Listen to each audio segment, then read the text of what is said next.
Հրապարակը գրում է. 3 ՔՊ վարչությունը 3 տեխնացուից Ալեն Սիմոնյան, Ռուբեն Ռուբինյան, Հայկ Կոնջորյան ընտրեց ԱԺ նախագահացուին, բայց ոչ պակաս թեժ մրցակցություն կա նաև ՔՊ խմբակցության ղեկավարի պաշտոնի համար։ ՔՊ-ում դեռևս վերջնական որոշում չկա, սակայն կուլիսներում տարբեր տեխնացություններ են քննարկվում։ Ասում են հավակնություններ ունեն շատերը՝ Ալխազ Ղազարյանից մինչև Վահագն Ալեքսանյան։ Սակայն բոլորը գիտեն, որ անգամ եթե ձևական քվեարկություն է կատարվում, որոշողը մեկ մարդ է՝ Նիկոլ Փաշինյանը։ Կարծիք կա, որ Փաշինյանը ինչպես 18-ից հետո այս անգամ էլ ֆրակցիան կվստահի ԱՄՆ նախկին դեսպան Լիլիթ Մակունցին, որին վստահում է։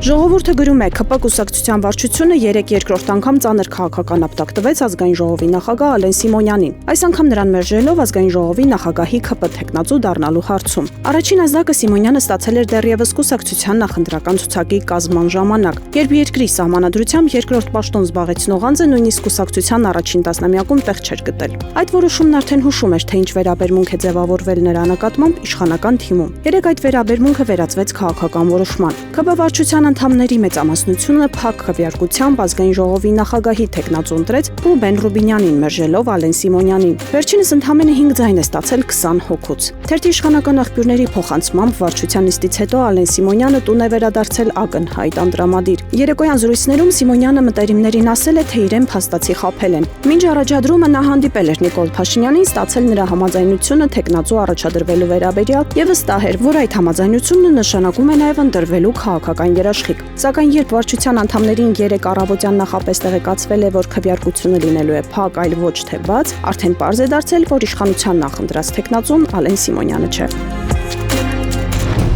Հրապարակը գրում է. մենք նախընտրական փուլում տեսանք, թե ինչպես ապաքաղաքական բանակն ու պաշտպանության համակարգը քաղաքականացվեցին, ՔՊ-ացվեցին եւ ինչպես էր պաշտպանության նախարար Սուրեն Պապիկյանը դարձել ակտիվ քարոզիչ, բայց իր հայրենի Ստեփանավանում ՔՊ-ն ամենակիչ ձայները ստացավ։ Նախընտրական փուլում որպես քաղաքական գործիք օգտագործեցին վարժական հավաքների մահակը, 25-օրյա հավաքներին մասնակցությունը դարձնելով պատժամիջոց դրսից ժամանած Հայաստանի քաղաքացիների կամ ընդդիմադիրների համար։ Ընտրություններից հետո էլ բանակի հետ կապված գործընթացներ կան։ Զորամասերից մեկի քվեարկության արդյունքները չեն բավարարել իշխանություններին եւ հիմա բանակի ղեկավարությունը հետաքննություն է անում, թե որ հրամանատարի տեղամասում են վատ արդյունքներ գրանցվել։ Ամենից եռանդով այս ուղղությամբ աշխատում էր երկրորդ կորպուսի հրամանատար, ծնունդով ջավախցի գեներալ Գարեգին Պողոսյանը։ 3 թերթի մի դեպքի մասին էլ է տեղեկացել։ Ստեփանավանում ԲՀԿ անդամ կնոջ 2 զավակներին, որոնք կադրային զինվորականներ են, Պապիկյանը բանակից զորացրելու ապօրինի հրաման է ստորագրել։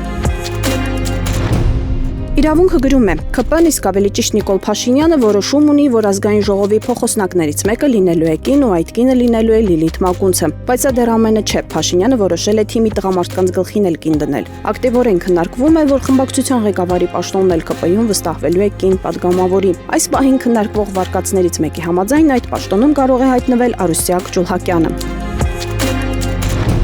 Հրապարակի տեղեկություններով Լուսավոր Հայաստան կուսակցության փոխնախագահ Դավիթ Խաչակյանն առաջիկայում լքելու է կուսակցությունը։ Տևական ժամանակ է նա սառեցրել է շփումները կուսակիցների հետ։ Պատճառը հունիսի 7-ի խորհրդարանական ընտրություններին